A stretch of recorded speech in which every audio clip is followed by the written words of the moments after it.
Sejam bem-vindos ao Papo com Acaiaba. Sou Alessandro Acaiaba de Toledo. Assunto indigesto até para quem ganha dinheiro com isto, mesmo porque o cerco está se fechando para os fraudadores.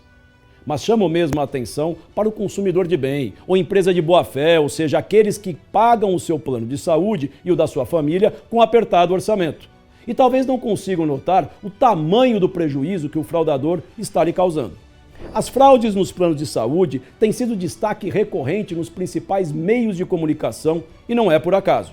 No passado recente, este era um tema pontual e lateral debatido pelas operadoras de saúde, mas recentemente vem sendo colocado como uma das principais pautas na ordem do dia, diante do rombo milionário que vem causando, implicando no aumento do preço do plano e muitas vezes provocando a descontinuidade do contrato. Mais do que uma conduta antiética e infrativa, a fraude é considerada ato criminoso, passível de expulsão do contrato, demissão do emprego e até prisão.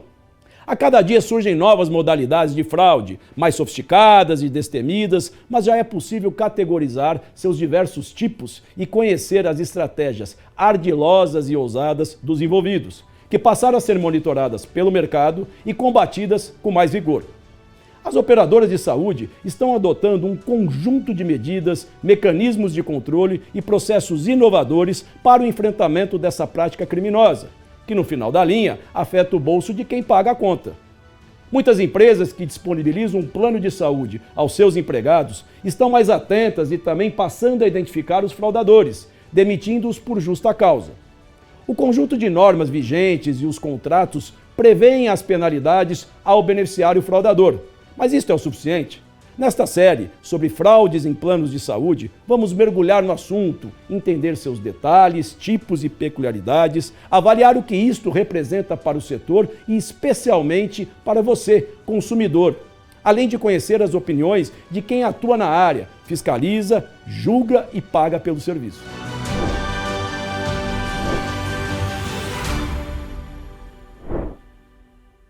Quero primeiro agradecer a sua audiência e dizer que nossa proposta é ressaltar os temas ou assuntos voltados à saúde que estão em destaque ou que mereçam maior abordagem, com esclarecimentos, opiniões e propostas que tenham por finalidade melhorar o setor e enriquecer o conhecimento de quem nos assiste. Neste primeiro episódio da série sobre as fraudes nos planos de saúde, nosso papo será com o presidente da Agência Nacional de Saúde Suplementar, ANS, Dr. Paulo Rebelo, e a presidente do Instituto Brasileiro de Atuária, senhora Raquel Marimon. Sejam bem-vindos ao Papo com Acaiaba. Dr. Paulo, muito prazer em recebê-lo em meu programa. Desde já, quero cumprimentá-lo pela sua gestão na ANS, cumprimentar também toda a diretoria da agência que tem feito um brilhante trabalho em prol do consumidor, em prol do mercado de saúde suplementar, buscando sempre um equilíbrio nessa relação das operadoras com os consumidores de planos de saúde. Eu agradeço o convite, é sempre um prazer estar aqui conversando, batendo papo sobre o setor de saúde suplementar, um setor tão importante que atende a 26% da população brasileira. A ANS tem uma difícil missão de equacionar os conflitos entre os consumidores e as operadoras de planos de saúde, bem como regulamentar um setor que enfrenta enormes desafios e vive um momento de instabilidade, e posso também dizer insegurança jurídica e política. Dr. Paulo, qual tem sido o papel da ANS no sentido de equilibrar a relação entre quem oferece assistência médica e quem utiliza o serviço? Veja, a Agência Nacional de Saúde Suplementar tem como missão institucional promover a defesa do interesse público, regulando as operadoras de plano de saúde, inclusive as suas relações entre os prestadores de serviços e os beneficiários, bem como desenvolvendo ações de saúde no Brasil. Essa é a nossa função e, obviamente, a gente tem dentro da nossa competência regular os planos, as operadoras de plano de saúde. E nós temos dentro dessa interface, obviamente, tem uma janela, um espaço, quando houver qualquer tipo de intercorrência ou má atendimento por parte das operadoras, que é a NIP, em que é o principal canal de atendimento para os beneficiários de plano de saúde, em que eles nos procuram e nós concedemos um prazo para que as operadoras apresentem as respostas, seja ela assistencial, tem um prazo de 5 dias para que a resposta seja dada ao beneficiário e 10 dias nas questões não assistenciais. É bom que se diga que esse canal de atendimento tem 90% de resolutividade por parte da agência. Então, esse é um canal importante em que os beneficiários de plano de saúde podem nos procurar quando houver qualquer tipo de problema relacionado ao atendimento por parte das operadoras de plano de saúde. Exatamente. Eu vejo que a NIP, que é Notificação Intermediária Preliminar, ela foi uma sacada de muito sucesso da ANS. Por quê? Como o senhor acabou de dizer, 90% das reclamações que são feitas através da NIP acabam tendo uma resolutividade já num primeiro momento, que evita um litígio futuro e assim por diante. Agora, estamos falando sobre as fraudes nos planos de saúde. A NIP pode tratar uma fraude? Veja, a agência não tem dentro da sua competência tratar fraudes relacionadas a plano de saúde. O que é que acontece? A agência tem, obviamente, ouvido todos os beneficiários, tentado, uma vez sendo avisado por parte das operadoras, que elas nos apresentem elementos para que a gente possa encaminhar a quem de direito, seja o Ministério Público, seja a polícia responsável para avaliar aquele tipo de infração, porque a agência não tem essa competência. Obviamente, a gente tem, dentro da nossa atuação regulatória, ferramentas que possibilitam, por exemplo, suspender a comercialização de um plano de saúde caso haja um número excessivo de reclamação. Por isso que a gente precisa que, uma vez detectado esse problema por parte da operadora, que entre em contato com a agência para que a agência possa tomar as medidas cabíveis no sentido de comunicar aos órgãos competentes. Mas a agência, dentro da sua atuação, não tem como levantar elementos para detectar que há ou não uma fraude com relação a essa relação entre o beneficiário e o prestador de serviço. Obrigado, presidente, pelos esclarecimentos. Raquel, seja muito bem-vinda ao nosso papo e fico feliz de ter aceitado aqui o meu convite.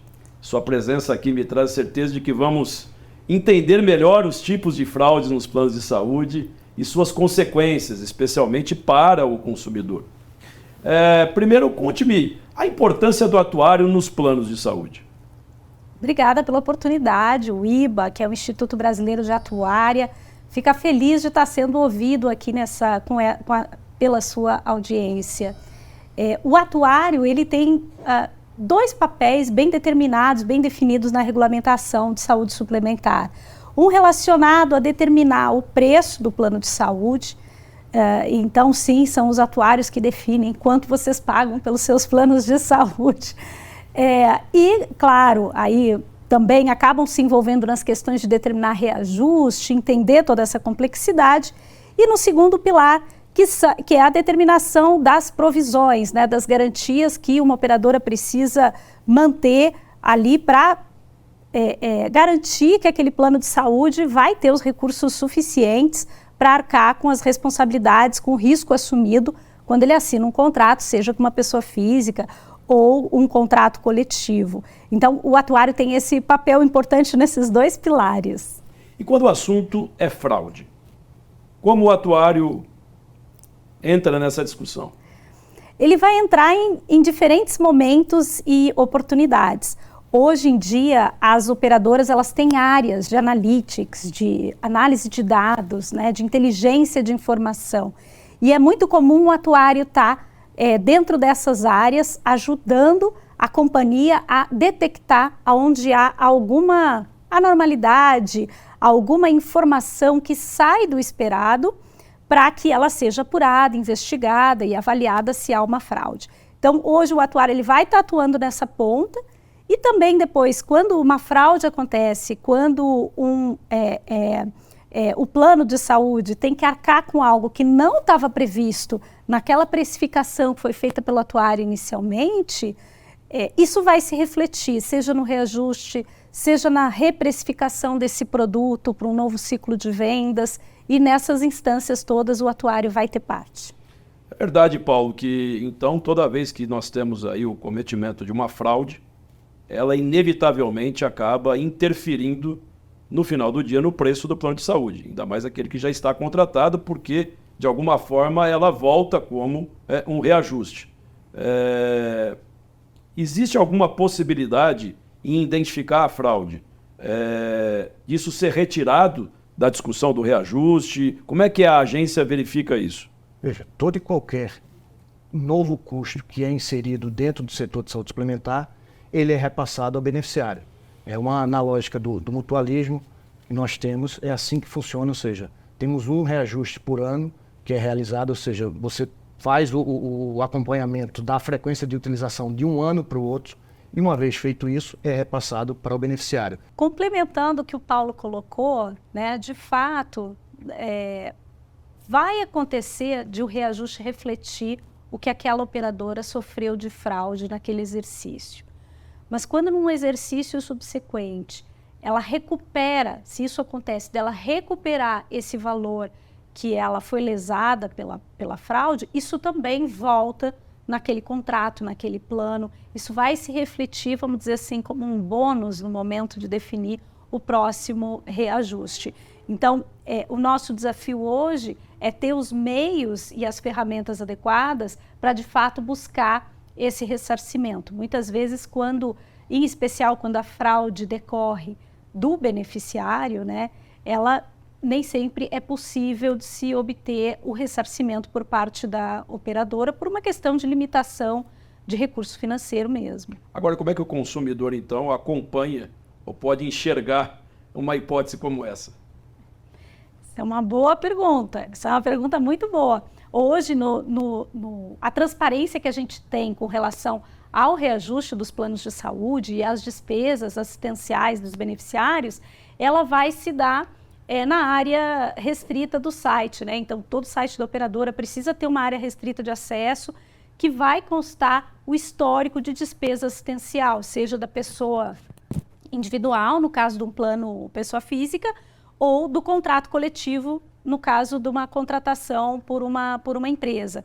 Então, tanto a empresa, através das suas equipes de recursos humanos, quanto a pessoa física que contrata um plano de saúde, ela tem acesso a essas informações. Então, ela pode ajudar nesse processo, porque às vezes se houve uma fraude por parte de um terceiro no nome dela, ela pode verificar. A cada 6 meses essas informações são disponibilizadas para o consumidor. Cara, só completando, eu acho que é importante também que essas informações sejam repassadas para a agência, para que a agência também possa fazer esse levantamento. Hoje a gente tem uma migração muito grande de dados em painéis dinâmicos. Nós temos já essa mudança, ou seja, fazendo com que o beneficiário fique cada vez mais informado. O fato é que as operadoras precisam, não só relacionado à questão de fraude, mas todo e outro qualquer problema, a questão do incorporação de novas tecnologias. São outros pontos que eles precisam também estar nos passando as informações para que a gente possa, de fato, dar publicidade e fazer o tratamento adequado quando couber. No caso da fraude, a gente já mencionou aqui no seu programa que cabe ao Ministério Público e à Polícia para levantar e conseguir comprovar ou não que houve uma fraude, mas a operadora precisa também passar essa informação para a agência. É bom que se diga que a gente fez uma pesquisa junto às operadoras, ou algumas das operadoras, e somente 8% das operadoras nos passaram a informação relacionada a se tinha ou não algum tipo de fraude. Ou seja, a gente precisa, a matéria-prima que nós temos é a informação. Então, se a Agência Nacional de Saúde Suplementar não tem a informação, a gente não consegue divulgar, não consegue fazer com que o beneficiário fique cada vez mais informado. Então, eu faço um pedido para que as operadoras também, uma vez levantando algum tipo de fraude, que nos passe as informações para que a gente possa, dentro do possível, fazer o tratamento e também informar para toda a sociedade. Ou seja, é importante que as operadoras de saúde, e aí acaba sendo no fim do dia um benefício, tanto para elas como para o consumidor também, que ela possa dar luz a essas fraudes, ou possa evidenciar essas fraudes e que elas sejam destacadas nas informações que vão para a agência, justamente para que seja feito um trabalho como esse que foi aqui colocado pelo senhor, e também as operadoras e o consumidor têm a chance, né, de poder reaver, digamos assim, ou pelo menos ser jogado na conta de forma a favor deles e positiva, para que o reajuste não seja tão impactado, digamos assim. Agora, Raquel, a cada dia se descobre uma nova modalidade de fraude para burlar o sistema, né? Percebe-se uma enorme sofisticação dos fraudadores. Quais são as fraudes mais comuns e frequentes que você tem notado? E também quais são as inusitadas ou que agravam mais a sinistralidade da carteira? Perfeito. A gente vai ter fraudes que partem do prestador de serviço, fraudes que partem do beneficiário, né? Fraudes que são reflexo do conluio entre essas duas partes, então tem essa característica também. E a variedade, assim, é realmente impressionante. O pessoal é bastante criativo nesse processo. Por parte do beneficiário, fica mais atrelada aos momentos que ele pede reembolso ou que, né, ele tem uma relação financeira direto com a operadora, em que ele vai ter ele vai receber algum erário ali da própria operadora. Nessas oportunidades é que ele pode estar buscando uma forma de se dar bem, né? Essa expressão tão usada no Brasil e que a gente tem que começar a abolir do nosso vocabulário, né? Se dar bem deveria significar muito outra coisa, mas enfim. Por parte dos prestadores, a coisa muitas vezes ganha um outro corpo, uma outra dimensão. As fraudes são bem estruturadas, são planejadas, muitas vezes com envolvimento até de terceiros, de empresas financeiras, intermediando, antecipando valores e tudo mais. Mas todos somos parte desse processo. No final do dia, quem paga essa conta somos nós, clientes de planos de saúde, né? No final, a gente fala aqui como agência, a gente fala como representante de uma entidade ou outra, mas nós também somos consumidores de planos de saúde, então também somos afetados por essa realidade. E o que a gente vê é o reflexo dessas fraudes e de todo o cenário que a gente vem vivendo hoje no preço do plano de saúde. E é esse preço que muitas vezes vem afastando as pessoas ou deixando elas mais distantes desse sonho ou desse desejo de consumo de ter um plano de saúde. Agora, para ficar claro, para quem está nos assistindo, especialmente, como você bem disse aí, os consumidores de bem, aqueles que jogam dentro das 4 linhas e que acabam sendo penalizados no fim do dia por conta do reajuste, que acaba muitas vezes sendo maior do que o esperado, justamente por causa das fraudes. Quando a gente olha ao lado, amigos, parentes, pessoas que muitas vezes contam com a maior tranquilidade de que emprestaram sua carteirinha, que pediram 2 recibos ou notas fiscais para reembolso de uma consulta, que de alguma forma aceitaram assinar um documento de que estavam sendo realizados determinados procedimentos e não foi isso que aconteceu. Enfim, como você avalia exatamente qual é a consequência que isso pode ter no fim do dia, para deixar bem claro para esse consumidor que acha que isso está tudo bem, que isso apenas é ali momentaneamente, afinal de contas ele paga uma mensalidade alta e de alguma forma, aliás, dizem aí que até muitos beneficiários acabam pagando a sua própria mensalidade justamente pelo cometimento de alguma fraude e obtendo uma vantagem financeira para si e até para terceiros e tudo mais. Então, qual seria a recomendação, né, o alerta a essas pessoas? O alerta que fica é que se a gente quer ser um país que é levado a sério, a gente tem que se levar a sério. No momento que você brinca com o dinheiro que não é seu, né, você pode pensar, poxa, mas eu paguei o plano, né? Então eu tenho esse direito. Você pagou um plano para ter o direito de, quando você precisar, ter essa cobertura. Agora imagina nessa lógica de que muitas pessoas vão pensando assim, vão usufruindo do plano, usufruir está certo, né? Não está errado, mas vão abusando do plano, vão extorquindo do plano, porque utilizando ele como uma instituição financeira, né? Não como uma cobertura de caridade até, né? Porque ele não está pagando por isso, né? Ele está pagando pelo risco dele. De repente o irmão, o primo, o parente, o cachorro, o papagaio começa a entrar no jogo, não estava previsto no preço, o reajuste vem cavalar. Talvez para aquela pessoa esse reajuste seja suportável, mas ele não está pensando no número, da quantidade de pessoas que não vai poder manter aquele plano porque o reajuste não foi suportável para a renda daquelas pessoas. Então, existe uma coletividade que é afetada quando uma atitude individual prejudica o objeto que é a finalidade daquele contrato, que é a finalidade do plano de saúde, que é dar uma cobertura ampla e igualitária para todos. E aí vamos até um pouco além, né? Muitas vezes as pessoas não fazem isso com má intenção, mas tornam um resultado prejudicial, que é judicializar algo que elas não têm direito. E o prejuízo é tamanho, né, Paulo? Que nós tivemos recentemente aí, e foi estampado em várias manchetes em veículos de comunicação, empresas e autogestões demitindo por justa causa seus funcionários, justamente porque isso, além de ser considerado um crime, é uma conduta antiética, infrativa e, acima de tudo, acaba prejudicando sobremaneira as contas, né, que quem paga, nesse caso, são os empregadores. Né? Então, isso é muito preocupante. Né? A Raquel citou aqui, Paulo, que prestadores médicos, muitas vezes, talvez até na sua grande maioria, né, estão aí também contribuindo para esse incremento, essa sofisticação das fraudes dos planos de saúde. Nós sabemos que a Agência Nacional de Saúde Suplementar tem no seu âmbito da fiscalização as operadoras de saúde.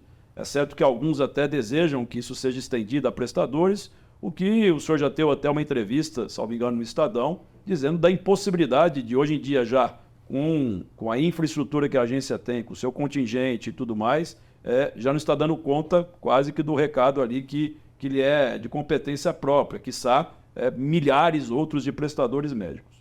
Porém, a pergunta que eu faço é o seguinte: o beneficiário, né, que tem o plano de saúde, quando ele faz e comete essa fraude, muitas vezes conscientemente, prejudicando sobremaneira outros beneficiários, a operadora e tudo mais.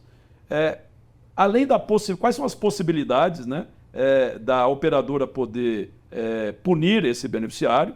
Né, me parece que a exclusão do próprio plano é uma delas, mas ele não deveria ser penalizado de uma maneira mais rigorosa, como, por exemplo, ficar um período, digamos assim, sem poder contratar o outro plano de saúde? A agência está pensando em alguma proposta nessa linha? Qual é a sua visão sobre isso?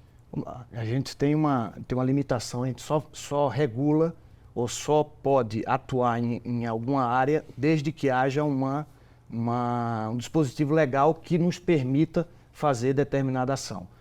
Só para fazer um parêntese, eu acho que assim, a gente precisa dividir o prestador fraudulento, o beneficiário e o beneficiário fraudulento. Eu acho que são situações que a gente não pode generalizar. A agência, obviamente, quando eu falei da nossa preocupação com relação à questão da fraude, é porque, obviamente, eu não tenho, como Agência Nacional de Saúde Suplementar, não tenho elementos para detectar ou apurar uma determinada fraude. Agora, por outro lado, também nos angustia nós sermos utilizados como um meio para esse tipo de fraude acontecer. Então, essa é uma situação que a gente está levantando as informações, obviamente precisamos das informações das operadoras, mas ao mesmo tempo, Caiaba, eu acho que assim, a gente não pode generalizar uma situação, porque da mesma forma que, como a doutora Raquel mencionou, da preocupação de onerar ainda mais aquele beneficiário que não comete esse tipo de fraude, nós também temos situações em que beneficiários estão sendo seu atendimento negado em situações que sequer ainda houveram uma comprovação de fraude ou algo parecido. Então, esse é o tipo de comportamento que a gente precisa separar. Não dá para o beneficiário deixar de ter o seu atendimento em razão de uma suposta fraude ou de uma suposta irregularidade por parte do prestador. Então, a gente precisa separar o joio do trigo, e a agência, obviamente, está à disposição sempre que possível e dentro das suas limitações. Tanto isso é verdade que nós tínhamos um comportamento, quando havia uma determinada reclamação, uma determinada NIP, nós solicitávamos que houvesse a comprovação do reembolso, do desembolso, que dentro de uma lógica de reembolso você tem um desembolso. Lá atrás, quando não havia esse tipo de comprovação, a gente obviamente pedia que o contrato tivesse essa previsão. Não tendo, a gente na verdade seguia o processo até apurar ou não uma determinada negativa de cobertura por parte do beneficiário. Hoje nós já mudamos esse entendimento, ou seja, solicitando que seja de fato comprovado em desembolso. Caso não seja apresentado, a gente vai fazer o arquivamento daquela reclamação. Perceba que a gente está atento. Agora, me preocupa a gente não generalizar para que beneficiários que tenham direito de um determinado reembolso acabar não tendo esse direito, ou a operadora simplesmente negar por uma situação que possivelmente pode ou está levantando uma generalidade que, na verdade, não se tem. Então, a gente precisa ficar atento a esse tipo de coisa para que, obviamente, beneficiários não sejam injustiçados, nem prestadores sejam injustiçados, muito menos operadores sejam injustiçados. Essa é a nossa preocupação como órgão regulador. E na sua fala aí, você citou essa questão do reembolso, desembolso, a comprovação e tudo mais. E muito se questiona quando o pagamento, por exemplo, ele é feito em espécie. Vamos supor que a pessoa vai lá e paga em dinheiro uma consulta, um procedimento. Como é que se caracteriza esse desembolso? O recibo é a comprovação de que houve esse desembolso. Você mencionou. Não pode ir além, né? Não pode ir além. Você tem situações outras que a gente precisa ver o caso a caso. Mas assim, você mencionou que, eu não estou negando que possa existir situações em que a criatividade do prestador, do beneficiário, da operadora, vá além do que seria o aceitável. Na verdade, não tem como.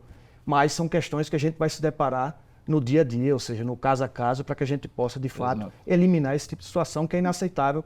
A doutora Raquel bem mencionou a questão da consequência de uma decisão fraudulenta para toda uma coletividade, uma vez que a gente trabalha numa lógica de mutualismo, ou seja, todas elas pagam para quando aqueles poucos precisem, a gente tem recurso para isso. Se todo mundo começar a utilizar uma situação de forma inaceitável, obviamente a gente vai ter dificuldade de permanecer com essas pessoas dentro do seu plano de saúde.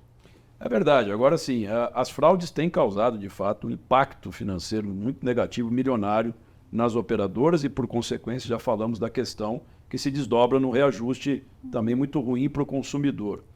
Agora, nessa linha do que nós estamos aqui conversando, Raquel, qual é o limite em que a operadora, porque diante de tantas fraudes, é natural que as operadoras de saúde criem novos processos, né, fortaleçam a sua auditoria, e aí, inevitavelmente, cria-se mais burocracias. Agora você tem aí muitas vezes o reconhecimento facial, que é bem-vindo no mundo digital, quer dizer, para que a gente possa ter minimamente ali uma lisura no processo.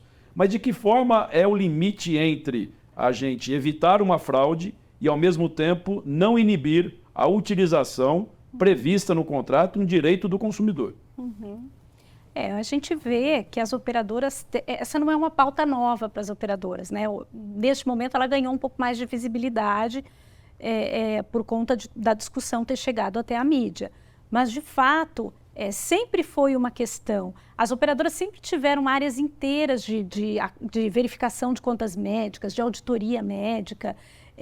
A operadora tem um auditor médico que vai lá no hospital verificar o prontuário do paciente, se realmente, né, tudo aquilo que está apontado na fatura que foi entregue pelo hospital é realmente o que aconteceu na jornada de atendimento daquele paciente. Então, esse já é um processo que está instalado. O que a gente vê de mais atual são novas tecnologias que estão entrando para ajudar nesse processo. Então, hoje você tem processos que usam inteligência artificial, você tem processos com novos mecanismos, novas ferramentas, trazendo novos elementos e a possibilidade de se perceber algo que antes passava despercebido. Então, é isso que a gente vê acontecendo no dia a dia das operadoras. Só que essa estrutura toda administrativa, ela também pesa. Ela tem que ser paga, ela tem que ser remunerada, né? Não tem outra forma. Os profissionais que trabalham dedicando para isso são remunerados. E isso bate lá no final do dia, na conta, né? No quanto custa o plano de saúde. Então, a gente tem observado, principalmente nesse último ciclo de 22 para 23, primeiros trimestres de 23, a gente viu a parte da despesa administrativa nas operadoras ganharem uma representatividade maior. Quer dizer, além da gente ter aumento de sinistralidade e tudo mais, a gente tem um ônus maior na questão do quanto custa gerir um plano de saúde para botar toda essa máquina para funcionar. Concorda, Paulo? Concordo. É isso que tem. Todo e qualquer custo que é adicionado a esse processo, com certeza vai ter um repasse, e esse repasse quem vai arcar com ele é o beneficiário, é o consumidor. Então, assim, a perfeita análise da doutora Raquel. E aí, esse é o trabalho que a gente tem que fazer. Eu acho que são essas ineficiências que nós precisamos cortar, acabar, para, de fato, você ter a cobrança daquele serviço que é, de fato, ofertado ao seu beneficiário e não adicionar custos extras para, na verdade, pesar cada vez mais essa pessoa de estar dentro do setor, dentro de ter o seu plano de saúde, né? Sobre a questão da fraude, né? O que o mercado de saúde suplementar, Paulo, pode esperar da agência em termos de eventuais normativas, eventuais, enfim, penalidades ou algo que possa... Você já citou aqui a questão das operadoras passarem a ter uma informação mais clara, precisa, mais evidente em relação às fraudes, que com isso, com esse material vocês podem efetivamente ter um trabalho mais assertivo e assim por diante. Mas o que o mercado pode esperar de atuação da agência no combate à fraude? Veja, a agência vai rechaçar todo e qualquer tipo de fraude, uma vez comprovada, dentro do setor. Ou seja, tudo que for comprovadamente que há uma fraude, a gente vai estar rechaçando esse tipo de postura. Nós agora estamos com a mudança com relação ao nível de reclamação que for feito pelo site do gov.br/ns. Agora, a reclamação que for feita através do site precisa ter o seu cadastro junto ao gov.br. Eu acho que é uma forma de você também inibir qualquer tipo de pessoa que utilize o nome de um terceiro para estar fazendo esse tipo de reclamação. Então, são essas questões que a gente já vem evoluindo, vem discutindo, vem avançando. Agora, volto a repetir, a agência tem uma competência limitada para apurar e conseguir levantar se há ou não a comprovação de uma fraude. Tudo que for possível para que a gente possa fazer dentro daquilo que é permitido pela legislação, a gente vai fazer. Ou seja, o que você disse também aqui, que muitas vezes existe até a fraude de quem faz a reclamação. Essa é nova. Pode acontecer, pode acontecer. Está utilizando o nome, porque na verdade a gente tem um setor que tem uma característica distinta, ou seja, uma determinada situação de um paciente, ele pode estar internado e é um terceiro que vai fazer aquela reclamação. Sim. Então essa pessoa se utiliza daquele beneficiário e pede um determinado serviço no qual ele não teria direito a ter. Enfim, então são esses pontos que a gente precisa estar atento. Perfeito. E Raquel, qual seria aí o recado de vocês aí da área de atuários aí para o mercado também em relação às fraudes? Acho que o principal recado é para as operadoras, né? Continue investindo em tecnologia, vale a pena, os resultados aparecem, né? Você fica com todas essas questões mais evidenciadas. Tecnologia sozinha não dá conta do recado, é tecnologia com pessoas, né, que analisam e realmente conseguem detectar essas anomalias. E aos beneficiários, aos consumidores de planos de saúde, fica um alerta. Use com consciência o seu plano de saúde, porque a gente já tem visto muitas empresas hoje revendo o pacote de benefícios, redefinindo o que elas estão oferecendo para seus funcionários, bolso, né? Porque ela já não suporta mais no formato atual, ou com a generosidade que o pacote de benefícios está instalado hoje, e ela vai ter que repensar isso, né? O que a gente mais viu acontecer nesse último ano e meio, foi empresas buscando mudar o plano de saúde para um plano mais acessível, muitas vezes com características diferentes do que aquele plano que as pessoas estão acostumadas a. Ou seja, fazendo um downgrade até do benefício. Exato. Tá bom. Eu agradeço demais a participação de vocês. Muito obrigado por estar aqui no Papo com a Caiaba. Nós que agradecemos. No segundo episódio do Papo com a Caiaba, vamos abordar os crimes que podem ser imputados a quem comete a fraude nos planos de saúde e quais são as punições previstas em cada tipo de crime. Vamos conhecer a atuação das empresas vítimas de seus próprios empregados e também do Tribunal de Ética da Ordem dos Advogados do Brasil. Para responder a esta e outras questões, nosso papo será com a advogada criminalista Maíra Salome, com Clarissa Hofflin, presidente da 4ª turma do Tribunal de Ética e Disciplina da OAB São Paulo, e com o advogado especialista em Direito Empresarial, Eduardo Mena Barreto. Agradeço sua audiência e espero que a gente consiga explicar da melhor forma possível os problemas e soluções que envolvem o ecossistema dos planos de saúde. Se inscreva no canal, mande suas dúvidas, compartilhe o papo e as informações que você achar relevantes. Muito obrigado!